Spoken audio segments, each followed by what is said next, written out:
guys, kakatapos ko lang kakagaling ko lang doon sa vaccination site.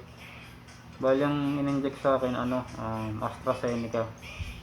Bali nung unang araw wala naman akong nararamdaman, kaso ngayon pangalawang araw masakit ng ulo ko, tapos parang lalagnatin ako. Pero sinabi naman doon na tawag dito, yung mga magiging side effect ganun, pero normal lang siguro kasi sinabi naman nila nung una pa lang na ganun yung magiging side effect.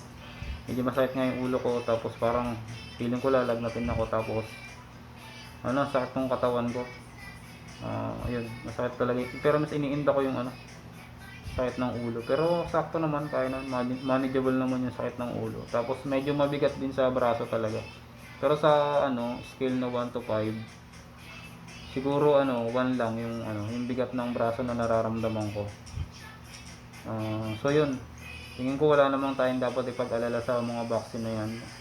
Kaya siguro dapat magpa-vaccine na rin yung mga hindi pa nagpapa-vaccine dyan, para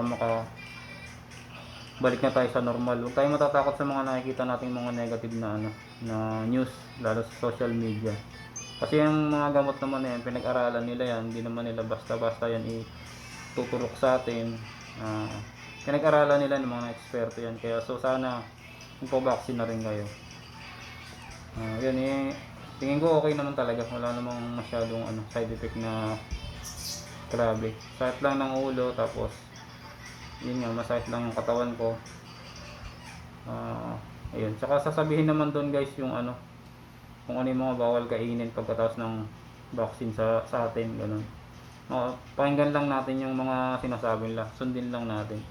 Sa pagkatapos pala ng vaccine daw, kahit na fully vaccinated na tayo, sumunod pa rin tayo sa health protocols para makaiwas pa rin tayo sa mga sa virus na COVID-19. Saka nga pala guys, bago naman tayo turukan ng vaccine doon, i-interviewin tayo doon, tapos i-BP nila tayo doon. Bali tatanungin kung ano yung mga medical history natin, kung may mga sakit ba tayo dati, o kaya may mga tinitake ba tayong mga maintenance, kasi baka mamaya yung ituturok sa atin na vaccine, baka may maka-interfere doon sa iniinom nating maintenance. Kaya pagdating doon, hindi naman tayo basta-basta tuturukan doon.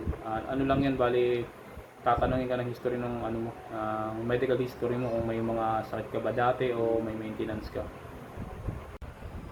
So yun guys, kagaya ng sinabi ko kanina, wala naman tayong dapat siguro ipag-alala doon sa mga vaccine na tinuturok sa atin.